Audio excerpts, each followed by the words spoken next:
Hello everyone, मेरे channel में आप सबका स्वागत है। मेरा नाम है मृणालिनी। चलिए देखते हैं इस रीडिंग के माध्यम से यूनिवर्स आपको क्या मैसेज देना चाहते हैं। डियर यूनिवर्स, तो बताइए जो भी कलेक्टिव इस रीडिंग को देख रहे हैं उनके हाईएस्ट गुड के लिए आप उन्हें क्या बताना चाहते हैं। Dear universe, thank you for your grace, thank you for the love, thank you for abundance, thank you for healing, thank you for transformation, thank you for guidance, thank you for clarity, thank you for validation, thank you for protection. Dear universe, thank you very much. ये readings general reading है, तो आपको जितना resonate करता है उतना ही लीजिए। Reading का जो भी पार्ट आपको रेजोनेट नहीं करता है उसे जाने दीजिए। हो सकता है वो किसी और के लिए हो, और अगर रीडिंग आपको बिल्कुल भी समझ नहीं आती है या आपको रेजोनेट नहीं करती है, कोई बात नहीं। हो सकता है कि रीडिंग आपके लिए नहीं है, तो आप मेरा चैनल विजिट करिए, आपको और भी बहुत सारे वीडियोज़ मिल जाएंगे। जो भी टाइटल आपको पसंद आए आप देख सकते हैं। हो सकता है उस पर आपके लिए कोई मैसेज हो, और जेंडर स्पेसिफिक मैसेजेस नहीं है, तो जैसे रेजोनेट करता है अकॉर्डिंगली आप रोल रिवर्स कर सकते हैं और रीडिंग का जेंडर स्विच भी कर सकते हैं। चलिए देखते हैं आपके लिए क्या मैसेज है।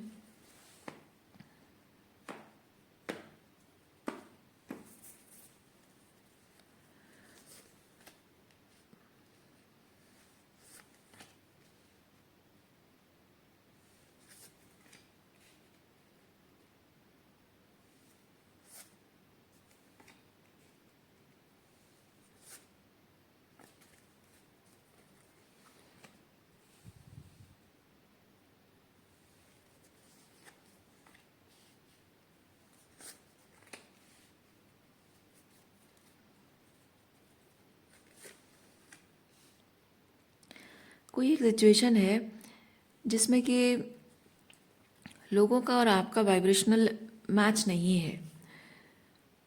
ओके, आप जिस ऑथेंटिक पॉइंट से लोगों से कनेक्ट करते हो उस ऑथेंटिसिटी से लोग आपसे कनेक्ट नहीं कर पा रहे हैं, और उनके जो वैल्यूज़ हैं या फिर उनके जो बिलीफ सिस्टम है, जो भी वो कर रहे हैं आपके और उनके रिलेशनशिप को लेकर, वो जो भी कर रहे हैं उनको अपने हिसाब से सही लग रहा है, लेकिन आपको शायद नहीं लग रहा है कि वो सही कर रहे हैं, और आपको लग रहा है कि आप जो कर रहे हो वो सही है। तो कहीं ना कहीं आपके और उनके बीच एक बिलीफ सिस्टम का डिफरेंस है, और वाइब्रेशनल मैच नहीं है। तो इसमें ये चीज़ मैं देख रही हूँ कि रिलेशनशिप जो है वो वर्कआउट नहीं हो पा रहा है। लेकिन अगर आप थोड़ा सा शायद कॉम्प्रोमाइज़ करें, थोड़ा सा अपने आप को डिमिनिश करें, तो कहीं ना कहीं जैसे तैसे करके रिलेशनशिप वर्कआउट हो जा रहा है। मतलब वो पार्ट को अगर आप इग्नोर करें कि वो जो भी कर रहा है डिस्टॉर्शन उनका है, उसको अगर आप इग्नोर करें तो एनी हाउ वर्कआउट हो जा रहा है। सो आप यहाँ पे जानना चाहते हैं कि इस सिचुएशन को देखिए, you are guided to take a leap of faith. Okay, you are guided to take a leap of faith कि ये जो रिलेशनशिप है इट्स एंडिंग, और आपको एक्चुअली एंडिंग के बारे में नहीं बताया जा रहा है, आपको बताया जा रहा है मूव ऑन करना, आगे बढ़ना। आपके हार्टफेल्ट एनर्जी जो है, जो आपके साथ अलाइनमेंट में है, उस चीज़ को अपने लाइफ में लाना, और उसके लिए आपको इन रिलेशनशिप को शायद पीछे छोड़ना पड़ रहा है। सो आप ये चीज़ जानने की कोशिश कर रहे हैं कि क्या मैं इन इन रिलेशनशिप को पूरी तरह से छोड़ दूं, या साथ में लेकर चलूं, साथ में लेकर चलना पॉसिबल है या नहीं है, या फिर शायद वो जो एक कदम आगे बढ़ाना है आपको, दहलीज के उस पार आपको जाना है, उससे पहले कहीं ना कहीं आप लॉजिकली इस चीज़ को समझने की कोशिश शायद कर रहे हैं कि क्या इसकी अभी भी पॉसिबिलिटीज़ है, क्या मुझे रुकना चाहिए। शायद एक आखिरी कोशिश कि शायद वर्कआउट हो जाए, और मे बी उसकी वजह से आप कुछ एक्शन ले रहे हो, कुछ कोशिश कर रहे हो, ये कम्युनिकेशन है। तो मे बी आप कम्युनिकेट करो कि मैं एक सर्टन डायरेक्शन में, पर्पस आपका मैं कह रही हूँ, मैं नहीं कह रही हूँ कि आप उनसे ये सब कह रहे हो, पर आपका पर्पस है मैं एक सर्टन डायरेक्शन में जा रहा हूँ, आगे बढ़ रहा हूँ या फिर आगे बढ़ रही हूँ, और एक आखिरी बार मैं कोशिश करूँ कि हो सके कि ये मेरी बात को समझ जाएं, और हम साथ में हारमोनी रिस्टोर हो जाए और हम आगे बढ़ सकें। सो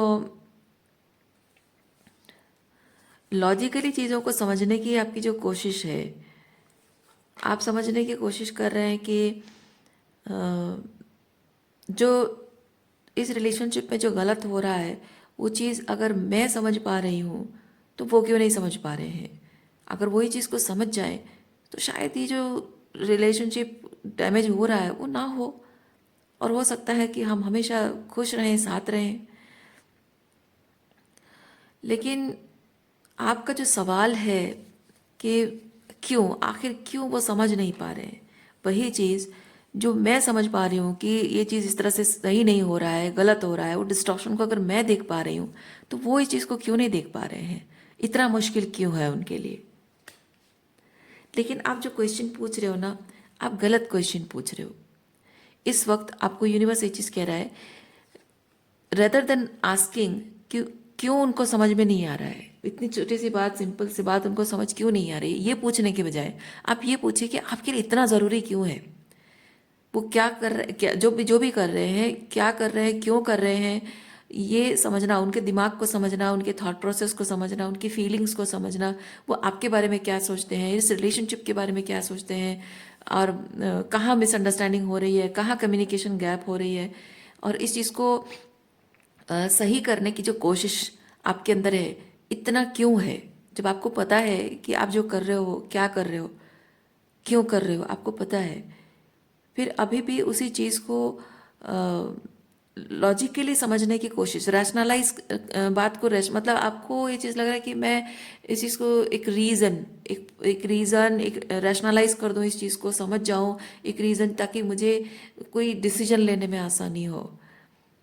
तो और लेकिन आपको क्लैरिटी नहीं मिल पा रही है, क्योंकि यहाँ लोगों की एनर्जी, ये पॉलिटिक्स के साथ मैं ये चीज़ फील कर रही हूँ, लोग बाहर से जैसे दिख रहे हैं अंदर से वैसे नहीं है, लेकिन आपको क्लैरिटी नहीं मिल पा रही है, आप समझ नहीं पा रहे, आप देख नहीं पा रहे हो, इंट्यूटिवली फील कर रहे हो, इंट्यूटिवली आप फील कर रहे हो कि लोग जो कह रहे हैं वैसा है नहीं, अंदर कुछ है, बाहर कुछ है, लेकिन they are very capable of hiding their truth, और आप उस सच को बाहर लाना चाहते हो, क्योंकि आप मूव ऑन करना है या साथ रहना है, उसके लिए लॉजिकली प्रूव करना चाहते हो चीज़ को आपको, क्योंकि आप जैसे आप ये चीज़ सोच रहे हो कि मतलब आपको यूनिवर्स ये चीज़ कह रहा है कि क्यों इतना ज़रूरी क्यों है, क्योंकि आपको क्या लगता है, आपको ये चीज़ लग रहा है कि आप इंट्यूटिवली जो कर रहे हो, आप जानते हो कि आप सही, मतलब इंट्यूटिवली आप जानते हो कि आप जो कर रहे हो सही कर रहे हो, लेकिन जबकि ये लोग आपकी उस बात को डिनाई कर रहे हैं, या आपके पॉइंट ऑफ व्यू को नहीं समझ रहे हैं, या आपके पॉइंट ऑफ व्यू से अग्री नहीं कर रहे हैं, कहीं ना कहीं अपने डिसीजन को लेकर आप खुद डाउट में पड़ रहे हो। एंड गिल्ट कार्ड मुझे ये चीज़ बता रहा है कि आपको शायद ये चीज़ लग रहा है कि आगे जाकर शायद मैं रिग्रेट करूं, आगे जाके शायद मेरा निर्णय गलत हो, और मुझे मेरे मेरे सारे जो चॉइसेस हैं वो प्रूव हो जाएं कि गलत हैं, और क्योंकि मैं अकेला हूँ या अकेली हूँ, और सब कुछ उनका उनका जो भी डिसीजन है, उनके साथ सब लोग हैं, उनका डिसीजन जो है बहुत ही श्योर शॉट लग रहा है, मेरा डिसीजन बहुत अनसर्टनिटी क्यों है, मैं अकेला क्यों हूँ, और मैं इस तरह से कन्फ्यूजन में क्यों हूँ, मैं इतना संतुष्ट होकर आगे नहीं बढ़ पा रहा हूँ मन की तसल्ली से, मतलब हारमोनी, अपने डिसीजन के साथ हारमोनियसली मैं आगे क्यों नहीं बढ़ पा रहा हूँ, बार बार उनकी तरफ पीछे खिंचाव क्यों हो रहा है, शायद मैं गलत हूँ, शायद आगे जाकर मुझे रिग्रेट होगा, फिर मुझे वापस आना पड़ेगा, या फिर दो चीज़ें हैं, इधर इधर उनके साथ रहना, उसमें हारमोनी है, या फिर उनको छोड़ के जाने से हारमोनी है, पर आप किसी चीज़ में हारमोनियस नहीं रह पा रहे हो, उनके साथ भी आप खुश नहीं रह पा रहे हो, और अकेले आगे बढ़कर भी आप वो हारमोनी जो आप एक्सपेक्ट कर रहे हो कि आप उनको लेट गो कर पाओगे, या जो भी आप निर्णय ले रहे हो उसमें आप पीस क्रिएट कर पाओगे, वो अभी तक हो नहीं पाया है, क्योंकि आपने वो रिजल्ट अभी तक नहीं देखा है कि आप मूव ऑन करना, उनके साथ रिलेशनशिप को एंड करके आगे बढ़ रहे हो, तो जो आप रिजल्ट देखना चाहते थे वो रिजल्ट आपको नहीं दिख रहा है, तो ना इधर के कुछ अच्छा हो रहा, ना उधर कुछ अच्छा हो रहा है, कहीं का नहीं जैसा फील हो रहा है, तो इसीलिए आपको डर लग रहा है, आपको डर लग रहा है कि कहीं मैं गलत ना साबित हो जाऊं, और कहीं वो मुझ पर हंसने ना लग जाए, मेरी चॉइसेस को लेकर हंसने ना लग जाए, क्योंकि वो अभी भी आपके चॉइसेस को लेकर शायद वो लोग हंस रहे हैं, या फिर मन ही मन भले वो लिटरली ना हंस रहे हो, लेकिन उनका उनका बिहेवियर शायद ये चीज़ बता रहा है कि आप कहीं ना कहीं गलत हो, और वो जानबूझकर इस तरह से बिहेव कर रहे हैं, या फिर आपको कुछ ऐसा कह रहे हैं, या नहीं भी अगर कह रहे हैं, तभी उनके बिहेवियर से ये चीज़ शायद वो रिफ्लेक्ट करने की कोशिश कर रहे हैं कि आप अल्टीमेटली गिव अप कर दोगे, आप हार जाओगे, आप गलत हो, आप like they are inducing shame in some way shame and guilt वो आपके अंदर डालने की कोशिश कर रहे हैं कि जो भी निर्णय आप ले रहे हो अपने लाइफ को लेकर, आप या फिर इस रिलेशनशिप को लेकर आप रिग्रेट करने वाले हो। आप ही के डिसीजन को लेकर, आपकी चॉइसेस को लेकर वो अशेम्ड एंड एम्बेरस्ड फील कराना चाहते हैं। इस तरह का बिहेवियर शायद उनका है, अगर कुछ नहीं भी बोल रहे तो। और यही चीज़ है जो आप सोच रहे हैं कि अगर मैं जो चॉइसेस मैंने किए हैं उसको लेकर अगर मैं संतुष्ट नहीं रहा, मैं खुश नहीं रही, और मुझे जो रिजल्ट फील होना चाहिए वो नहीं हुआ, तो ओपनली वो लोग मेरी बेइज्जती करेंगे, हंसेंगे, मेरा मजाक उड़ाएंगे। हालांकि आप मन ही मन जानते हैं कि आप जो कर रहे हो कुछ गलत नहीं कर रहे हो, लेकिन आप एक्चुअली में थ्रू दिस, अगर ऐसा है तो through this you are trying to seek validation from them, जो कि आपका वैलिडेशन, आपका इनर अंदर से वो वैलिडेशन होनी चाहिए। उनसे वैलिडेशन की एक्सपेक्टेशन रखने से क्या चीज़ है कि आप हमेशा उन्हीं के तरीके से जियोगे, वही वही तो होता रहा है हमेशा से, है ना। लोग जिस तरह से चाहते हैं उस तरह से आप जीते रहे हो, अपने सोल फुलफिलिंग तरीके से जी नहीं रहे हो, तो अभी भी वही वैलिडेशन आपकी है। पर आपको यही समझना है कि इतना इतना कुछ हो जाने के बाद भी अभी भी आपको उनसे वैलिडेशन क्यों चाहिए, इतना इम्पोर्टेंट क्यों है।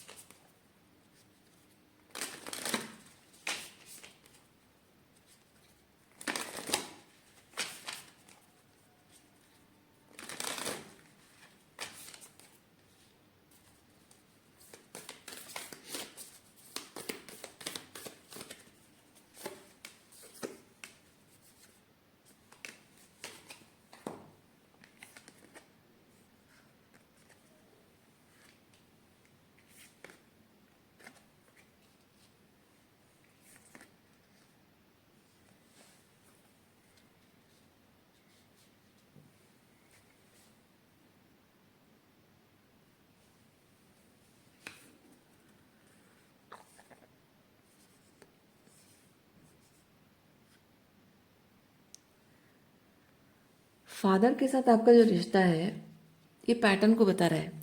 फादर के जो आपका रिश्ता है, दिस कुड बी लाइक आपको बचपन से हमेशा से आपके जो फादर हैं उन्होंने हमेशा अपने तरीके से आपको चलाने की कोशिश की है। आपके जीवन के हर चॉइसेस उन्होंने लिए हैं, सारे डिसीजन उन्होंने लिए हैं। आपने कभी अपने लिए कुछ करने का आपको मौका नहीं मिला है, और अगर आपने अपने लिए कभी कुछ चुना भी हो, हालांकि आपको मौका नहीं मिला होगा, लेकिन फिर भी आपने अगर अपने लिए कुछ चुना है तो उस चीज़ में भी आप फुल फ्लेजेडली आगे नहीं बढ़ पाए हो। क्योंकि कोई भी चीज़ हम ठान लेते हैं करने के लिए, उसमें एक टाइम आता है जब चैलेंजेस आ जाते हैं, और वो चैलेंजेस को ओवरकम करना पड़ता है, उस चैलेंजेस को आउटग्रो करना पड़ता है आपको। और वो फेज जब आपकी ज़िंदगी में आता होगा कि चैलेंजिंग सिचुएशन से ऊपर उठने की स्थिति में आप वहाँ पे गिव अप कर देते होगे। क्यों? क्योंकि इसका मतलब ये नहीं है कि आप में वो कैपेबिलिटी नहीं है, नहीं। आपके जबकि फादर इश्यूज हैं, और आपके जब फादर इश्यूज जब होता है ना, तो आप कौन हो, आपकी जो स्पिरिचुअल आइडेंटिटी है, आपकी कैपेबिलिटी है, आपकी पोटेंशियल है क्या कर पाने की, यूनिवर्स को क्या दे, मतलब क्या, what capability you have to bring into the world. Okay, वो जो पोटेंशियल है ना, उसको आपके फादर, ऐसे टॉक्सिक रिलेशनशिप जो फादर का होता है, जो इमोशनली ये और फन की तरह फील करना, यानी कि फादर आपको ये एहसास दिलाते हैं कि तुम नालायक हो, नकारा हो, निकम्मा हो, किसी चीज़ के लायक नहीं हो, तुम अनवर्दी हो, हर चीज़ में तुम गलती करोगे। इसीलिए तुम्हारे सारे काम मैं ही कर देता हूँ, मैं ही कर दूंगा, और मैं जैसा करूँगा वैसा ही सब कुछ सही होगा। तो ये बहुत ही डोमिनेटिंग, कंट्रोलिंग फादर फिगर की वजह से क्या होता है, आपको फादर मौका नहीं देते हैं अपनी लाइफ को अपने टर्म से जीने के लिए, अपनी लाइफ को एक्सप्लोर करने के लिए, अपने आप को एक्सप्लोर करने के लिए आपको मौका नहीं दिया जाता है। यानी कि ऐसे फादर चाइल्ड की सिचुएशन में ये होता है कि फादर ये चीज़ बताता है, गलती करने की कोई गुंजाइश नहीं होनी चाहिए, गलती करने की कोई गुंजाइश नहीं है, तुम्हें जो भी करना है हमेशा राइट करना है, तुम गलत कर ही नहीं सकते, गलत कर रहे हो मतलब तुम फेल हो। तो एक healthy parenting, healthy father, healthy mindset जो होता है फादर का, उसमें ये चीज़ होता है कि तुम करो, तुम अपनी कोशिश करो, ठीक है कोई बात नहीं, अगर तुम फेल हो गए दोबारा ट्राई करो, मैं हूँ, मैं साथ रहूँगा, लेकिन करना तुम्हें है। आइडिया तुम्हारा अगर है, कुछ है तो उस पर काम करो, क्योंकि ये अपने आइडियाज़ पर काम करना, आइडिया तुम्हारा है उस पर तुम काम करो, एक बार दो बार, हो सकता है कितनी बार भी फेल होते हो, ठीक है, हर बार जब आप फेल होते हो कुछ ना कुछ लेसन सीखते हो, तो उस लेसन को अप्लाई करके दूसरे तरीके से ट्राई करो। आई एम देयर, किसी तरह से अगर कोई भी गाइडेंस चाहिए, किसी तरह से कोई मदद चाहिए, आई एम देयर, पर मैं हाथ पकड़ के तुमसे सब कुछ नहीं करवाऊंगा। एक हेल्दी माइंडसेट वाला जो फादर होता है ना, वो ऐसा होता है। लेकिन ये फादर फिगर के साथ आपका रिलेशनशिप सही नहीं है। You can never fail, there no no there is no गुंजाइश, नहीं बिल्कुल नहीं, गलत करने की कोई गुंजाइश है ही नहीं। तो इस तरह की एनर्जी में जब आप रहते हो लाइफ लॉन्ग, जो भी करते हो आपको डर पैदा हो जाता है मन में, फेलियर का डर पैदा हो जाता है, और उससे क्या होता है पता है, उससे एक इंसान बचपन से ही सर्वाइवर मोड में जी रहा होता है। जो चीज़ उसको सिखाया गया है, ट्रेन किया गया है, जो कंफर्ट जोन है, जिसमें सर्टनटी है, जिसमें भले ही वो लिमिटेड रहता है, जिसमें सर्टनटी है वो लिमिटेड रहता है, जिसमें ग्रोथ नहीं होती है, जिसमें बस एनी हाउ सर्वाइव करना होता है, तो उसमें इंसान अपने आप को एक्सप्लोर नहीं करता है, एक्सपांशन का मौका नहीं देता है अपने आप को, बस जैसे तैसे करके सरवाइव करना है, जीते रहना है, ये रिस्क नहीं ले सकता, वो लीप ऑफ फेथ नहीं ले सकता, तो वो डर रहता है। और हमेशा अगर एक लीप ऑफ फेथ लेने की स्थिति आ जाती है तो इस तरह से वो डरने लगता है कि कहीं से मुझे वैलिडेशन नहीं मिल रहा है, क्योंकि फादर की ट्रेनिंग है ना, फादर की ट्रेनिंग है। अगर तुम कुछ लीप ऑफ फेथ ले रहे हो, कुछ बड़ा करने की कोशिश, ये अपने लाइफ को एक्सप्लोर करने के लिए कुछ लीप ऑफ फेथ ले रहे हो, कुछ बड़ा करने की कोशिश, you are guided to do something big, क्योंकि वहाँ आपको करेज की ज़रूरत पड़ रही है। तो वहाँ पे अगर आपके साथ कोई नहीं है, तो इस फादर के अकॉर्डिंग अगर कोई साथ नहीं है तुम गलत कर रहे हो। अगर हर कोई तुम्हारा साथ दे रहा है, हर कोई तुम्हें अप्रिशिएट कर रहा है, हर कोई तुम्हारे मोटिवेशन दे रहा है तुम्हें, यानी कि तुम राइट हो। पर कोई अगर तुम्हारे साथ नहीं है तुम गलत हो। इसीलिए आज आपके साथ अगर लोग नहीं है, आपको डर लग रहा है, आप भले ही इंट्यूटिवली जानते हैं आप जो कर रहे हैं सही कर रहे हैं, लेकिन जब साथ में कोई नहीं है, अपना स्पेसिफिकली आपके अपने जब आपका साथ नहीं दे रहे हैं, उन्हें छोड़कर आपको अकेले आगे बढ़ना पड़ रहा है, यही कारण है कि आपको डर लगता है।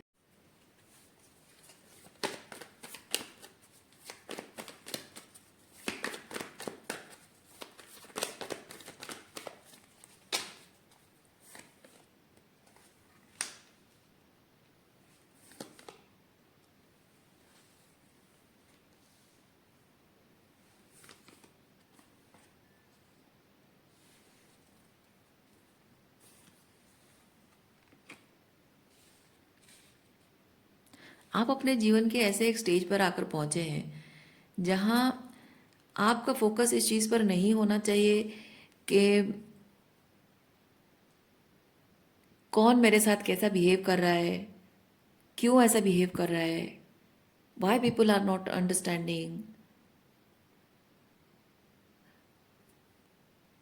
मतलब एक्सटर्नल वर्ल्ड आपके साथ क्यों नहीं है, ये इम्पॉर्टेंट नहीं है। अब ऐसे स्टेज में आप पहुंचे हो, क्योंकि अब इम्पॉर्टेंट सिर्फ इतना है कि मेरा पर्पस क्या है, मेरा पर्पस क्या है, क्यों है, वो किस तरह से मेरे हाईएस्ट गुड को सर्व करता है, बस वही इम्पोर्टेंट है। अब कोई साथ है नहीं है कि किसने क्या किया क्या नहीं किया, है ना, वो रिजेंटमेंट रखने का टाइम नहीं है।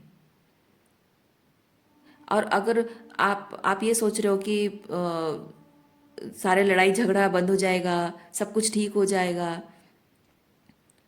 तो क्या बदल जाएगा?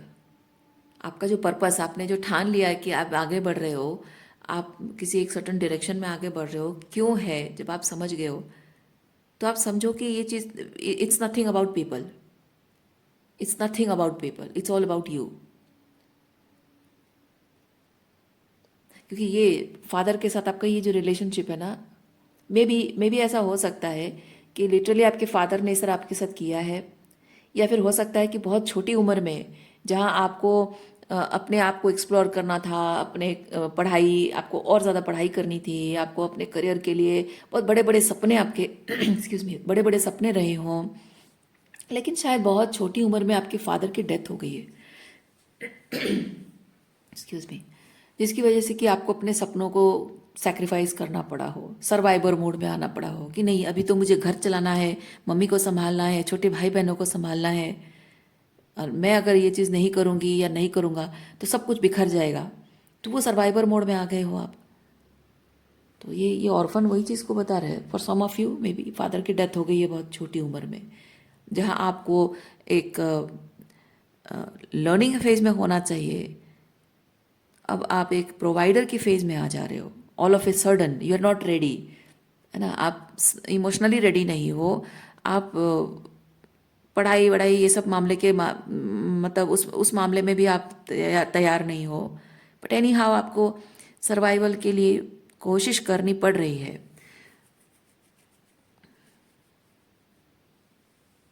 लेकिन वही चीज़ है कि आप देखिए, ये इरोस जो है ये आपकी क्रिएटिविटी को बता रहा है, आपके पैशन को बता रहा है।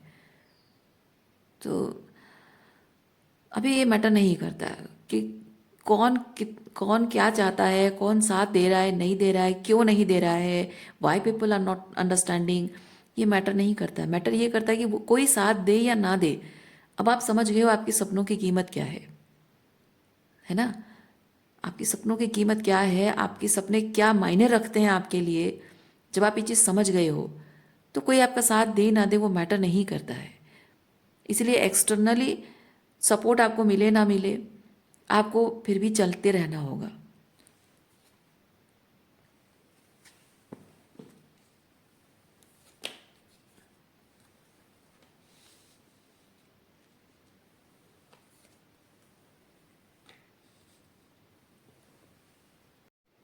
आप में से कुछ लोग हैं जो अ, शायद कुछ रिलेशनशिप को पीछे छोड़ रहे हो हमेशा के लिए। आप लोगों में से कुछ लोग हैं जो कि अभी के लिए temporarily without any agreement with this people, है ना, वो डिसएग्रीमेंट है, उसके बावजूद भी आप उनको डिसअपॉइंट करके आगे बढ़ रहे हो। अभी भी उनसे प्यार करते हो, अभी भी उनके साथ रहना चाहते हो, ठीक है। लेकिन आपके पर्पस के लिए जो जो रास्ता आपने चुना है उसके लिए जब आप आगे बढ़ रहे हो तो आपके लिए बहुत ज़रूरी होता है कि आपके आपके सपने वो प्रायोरिटी लिस्ट में अभी होनी चाहिए, वो प्रायोरिटी होनी चाहिए। और उसके लिए अगर आपको इन लोगों से डिस्टेंस मेंटेन करना पड़ रहा है तो दूर रहकर भी आप उनसे प्यार कर सकते हो, है ना। आपके पर्पस के साथ अगर वो अलाइनमेंट में नहीं है, उनसे डिस्टेंट में रहकर भी प्यार कर सकते हो। ज़रूरी नहीं है कि हर कोई साथ हो। आप उनके साथ नहीं रह पा रहे हो क्योंकि उनके साथ रहकर आपके सपने श्रिंक होना पड़ रहा है, आपके सपनों को त्यागना पड़ रहा है, सेक्रीफाइस करना पड़ रहा है, और वो आपके साथ नहीं रह सकते क्योंकि वो उनके अंदर एक वो समझदारी ये नहीं है कि हाँ आप अपने सपनों को, अपनी खुशियों को जिस दृष्टिकोण से देख रहे हो उस दृष्टिकोण से वो नहीं देख पा रहे हैं। आपके हिसाब से आप जो कर रहे हो सही है, उनके हिसाब से कुछ और सही है, और ये एक्सेप्ट कर लेना चाहिए कि हाँ उनके हिसाब से कुछ और सही है। तो ज़रूरी नहीं कि उनके हिसाब से जो चीज़ सही है वो आपके लिए सही हो, या आपके लिए जो सही है वो उनके लिए सही हो। अब आपको अगर वो ज़बरदस्ती करें कि तुम्हें हमारी बात माननी होगी, पर आप नहीं कर पाओगे, आपका अंतर्मन आपको अलाउ नहीं करेगा। वैसे ही आप उनको ज़बरदस्ती नहीं कर सकते हो आपके साथ चलने के लिए, वो भी आपका अंतर्मन आपको अलाउ नहीं करेगा क्योंकि किसी को ज़बरदस्ती कर रहे हो, गलत कर रहे हो। और उनका अंतर्मन भी अलाउ नहीं करेगा, वो नहीं मानेंगे। जैसे आप नहीं मान सकते वैसे वो नहीं मान सकते। तो कभी कभी कुछ रिश्ते होते हैं साथ नहीं पनप पाते हैं, साथ ग्रो नहीं कर पाते हैं। और कुछ लोग, कुछ ऐसे रिश्तों का होता है कि डिस्टेंस से ही एक दूसरे को लव एनर्जी सेंड करते रहना और अपने अपने राह पर निकल पड़ना, वो ज़रूरी होता है।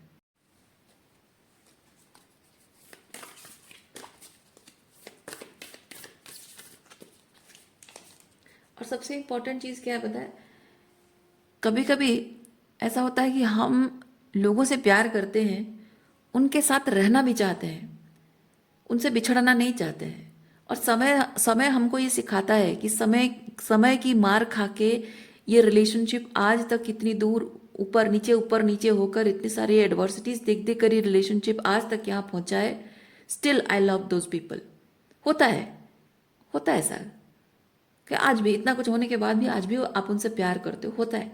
लेकिन डिस्पाइट दैट, डिस्पाइट दैट एक चीज़ ये होता है कि आपका उनके साथ जो कार्मिक लेन देन है वो खत्म हो रहा है। यानी कि उनका पर्पस, आपकी ज़िंदगी में आने का उनका जो पर्पस यूनिवर्स ने डिसाइड किया था, वो पर्पस फुलफिल हो चुका है। उनकी ज़िंदगी में आपका जो रोल था, जो पर्पस आपका उनकी ज़िंदगी में आने का था, वो यूनिवर्स ने ख़त्म कर दिया है। तो अब आपके हाईएस्ट गुड को वो सर्व नहीं करते, उनके हाईएस्ट गुड को आप सर्व नहीं करते हो। ठीक है, तो भले ही साथ रहना चाहते हो, भले ही एक दूसरे से प्यार करते हो, लेकिन उनका हाईएस्ट गुड अलग रास्ते पे चलना है, आपका हाईएस्ट गुड अपने अलग रास्ते पे चलना है। सो वो कंप्लीशन। ठीक है, देखिए एक दूसरे के लिए जो स्पिरिचुअली एक दूसरे के लिए जो सर्व करने के लिए आप लोग आए थे, वो ख़त्म हो चुका है। अब रास्ता अलग होना, चेंज होना, समय आ चुका है। तो कभी कभी होता है ऐसा। तो ऐसे में आप ये अगर लॉजिकली समझने की कोशिश करो कि मैं इस इंसान के साथ तो रह नहीं पा रहा हूँ, रास्ते अलग हो रहे हैं, तो क्या फील करना चाहिए मुझे? नहीं, वो चीज़ दिमाग में नहीं रखना चाहिए आपको।